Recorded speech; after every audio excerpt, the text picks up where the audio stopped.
اگر تم مجھے گارنٹی دے دو 2 چیزوں کے بارے میں تمہیں جنت کی گارنٹی دیتا ہوں. اور فرمایا جو تمہارے جبڑوں کے بیچ میں ہے زبان اور جو تمہارے ٹانگوں کے بیچ میں ہے شرمگاہ, تم مجھے اس کی گارنٹی دے دو کہ تم اس سے گناہ نہیں کرو گے, میں تمہیں جنت کی ضمانت دیتا ہوں. صرف 2 چیزیں ہیں, کر لیں بات. اب کیا 2 چیزیں کنٹرول کرنا مشکل ہے؟ حالانکہ ہماری اپنی چیز ہے, ہمیں کنٹرول کرنا چاہیے اور جنت کی گارنٹی مل رہی ہے, لیکن سٹل سبحان اللہ اگر آپ دیکھیں گے کتنے لوگ فیل ہو رہے ہیں اس چیز میں. نہ زبان قابو میں ہے, غیبت, چغلی, تانے دینا, اور نہ شرمگاہ قابو میں. کتنا ایزی ہے جنت کو پا لینا. اللہ سبحانہ وتعالیٰ نے جنت بہت مشکل نہیں بنائی پانا, لیکن اس کے لیے ڈسپلن کے ساتھ چلنا پڑتا ہے, اپنے آپ کو تھوڑا روکنا پڑتا ہے اس دنیا میں. اور یہ نہیں کہ اپنے آپ کو روکو اور کبھی بھی نہ فیلنگز ڈیولپ کرو. اسلام فیلنگز کو مارتا نہیں ہے کبھی بھی, یہ یاد رکھیں, بلکہ چینلائز کرتا ہے. محبت انسان کی نیچرل فیلنگ ہے, ہوتی ہے انسان کو. اللہ تعالیٰ کہتے ہیں کہ کرو محبت, جس مرضی سے کرو, اسے نکاح کرے کرو, نکاح کرو گے تمہیں اجر ملے گا اس کا. اللہ کے نبی نے کہا کہ جب تم ریلیشن شپ قائم کرتے ہو اپنی بیگم کے ساتھ تمہیں اجر ملتا ہے. صاحب کہ رسول اللہ اجر؟ ہم اپنے آپ کو پلیز کر رہے ہیں, ہم اپنی ڈیزائرز پوری کر رہے ہیں اور ہمیں اجر. اللہ کے نبی نے کہا کہ اگر تم یہی کام نکاح کے بغیر کرو تمہیں گناہ ملے گا؟ میں نے کہا جی. تو کہا نکاح کے ساتھ کرو گے تو تمہیں اجر ملے گا, اللہ کے راستے پہ چلے گے تمہیں اجر ملے گا. سبحان اللہ, اسلام کتنا امیزنگ ہے. غصہ انسان کی نیچرل فیلنگ ہے, آتا ہے انسان کو. کیا کرے انسان؟ اس جگہ پہ نکالے جہاں پہ نکالنے کا حق ہے. کوئی اللہ کے دین کی حدود کو پامال کر رہا ہے. اللہ کے نبی کو غصہ کب آیا؟ جب لوگ اللہ کی شریعت کو پامال کرتے تھے, لیکن اپنے پہ کبھی انہوں نے غصہ نہیں کیا, اپنے سیلف کے لیے. ایک بدو آیا اور اللہ کی میں نے بڑا پیارا سا ایک شال مفلر سا پہنا ہوا تھا جو کہ گفٹ ملا تھا ان کو. تو اس نے کیا کیا, وہ زور سے آ کے نا اس کو کھینچا, اور اتنے زور سے کھینچا کہ ان کو رگ برن ہو گیا, جل گئی جگہ. تو اللہ کے نبی نے جب منہ موڑ کے دیکھا تو ہی واز اسمائلنگ, غصے کو یہاں پہ قابو کیا. لیکن جب بنو مخزوم کی عورت نے چوری کی اور اسامہ رضی اللہ عنہ کو بھیجا کہ رسول اللہ سے سفارش کریں, تو ان کا چہرہ شدید غصے والا ہو گیا اور سرخ ہو گیا, اور کہا کہ پچھلی قوموں کو اس لیے تباہ کر دیا گیا کہ وہ اپنے اتھارٹی والے لوگوں کو چھوڑ دیتے تھے اور غریب لوگوں کو پنشمنٹ دیتے تھے. اگر میری بیٹی فاطمہ بھی چوری کرتی میں اس کی بھی ہاتھ کاٹتا. تو غصہ انسان کو آتا ہے, لیکن اس کو چینلائز کیا کہ اللہ کی حدود جہاں پامال کی جا رہی ہے وہاں غصہ کرنا ہے. جہاں تمہارے اپنے نفس پہ تکلیف پہنچ رہی ہے اس پہ صبر کرو, انشاءاللہ اللہ سے اجر کا سوال کرو.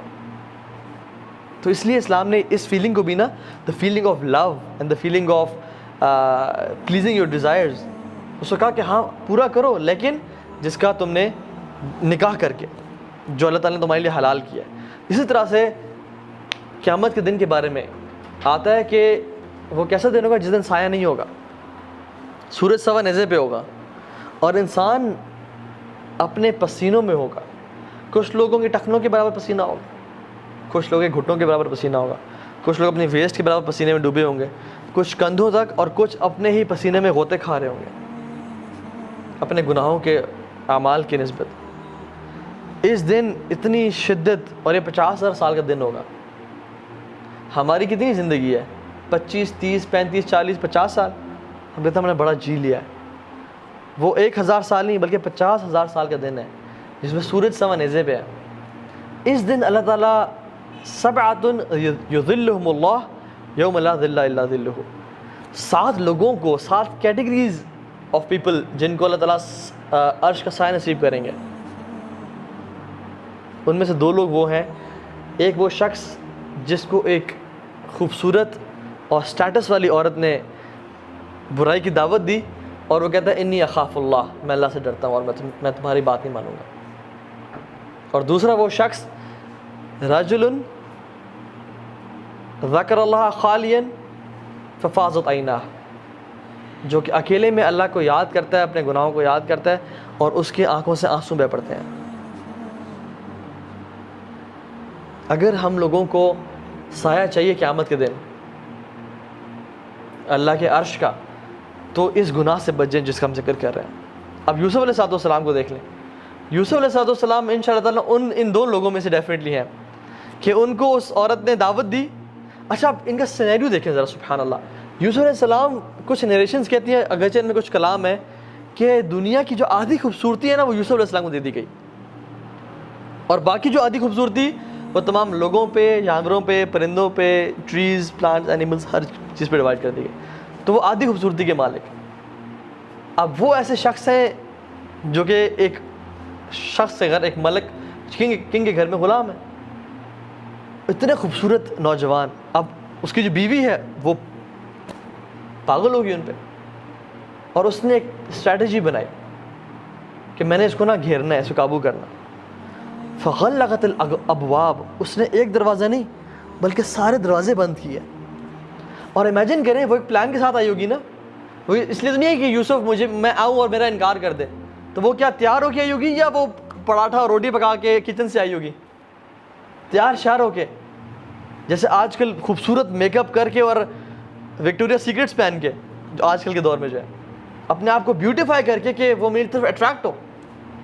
اور آئی اور کہا کہ قالت حیت لک، کم آن گیٹ می.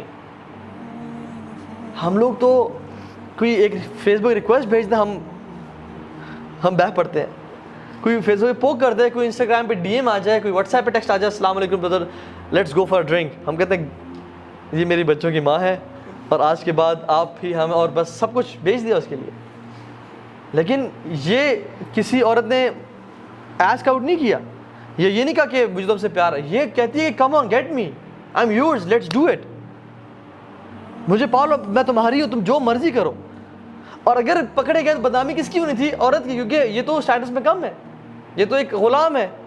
ملک کی بیوی کا اسٹیٹس تھا معاشرے میں، نام تھا، ان کو تو جانتے ہی کوئی نہیں تھا.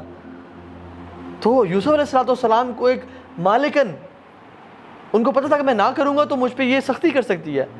اور وہ بھی کیسی تھی؟ خوبصورت، مالدار، جو مرضی چاہتی پرچیز کر سکتی تھی. یہ آج سمجھنا آج کل ایسی عورت جو کہ مالدار ہو، جو جس طرح کا مرضی پرفیوم ویئر کرنا چاہے کر لے، جس طرح کے مرضی ڈریس پہننا چاہے پہن لے، جو مرضی خریدنا چاہے خرید لے. یہ وہ عورت تھی اور خوبصورت.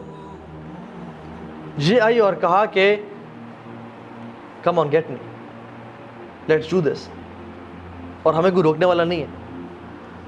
تو یوسف علیہ السلام کے بارے میں قرآن کہتا ہے کہ ان کا بھی دل کی ہلکی سی انکلینیشن ہوئی اس کی طرف.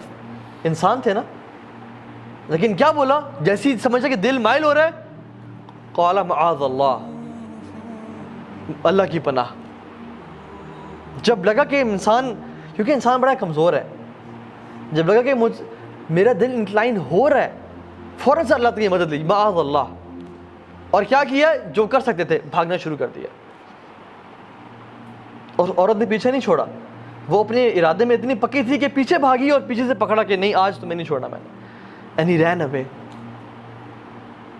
اور سبحان اللہ، جب اس کی دوستوں نے کیا کہا کہ تم ایک غلام پہ، ایک نوکر پہ تمہارا یہ کریکٹر ہے، تو اس نے کیا کہا؟ اس نے کہا کہ تم یہ سیب پکڑو، یہ کچھ پھل پکڑو اور ان کو نوش فرماؤ، کاٹو، میں اس کو بلاتی ہوں.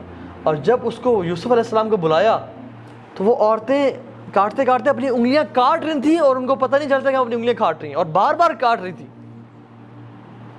اور کہتی ہیں یہ تو انسان نہیں ہے، یہ تو ملک کریم ہے، یہ تو ہی از ویری نوبل اینجل.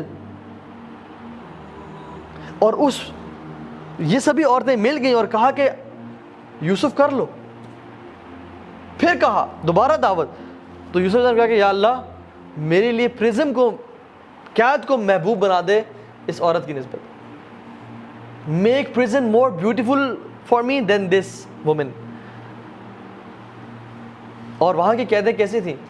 کوئی لنڈن کی قید جیسی جہاں پہ باسکٹ بال گیمز بھی ہو رہی ہیں اور آپ کو get to watch ESPN as well, اور وہاں پہ آپ کو ٹائم مل رہا ہے اور آپ کو اچھا کھانا مل رہا ہے اور سب کچھ ہے. نہیں، وہاں کی قید کا مطلب ہے اندھیرا، بدتمیزی، آپ کو پکڑ کے اور جکڑ کے رکھنا.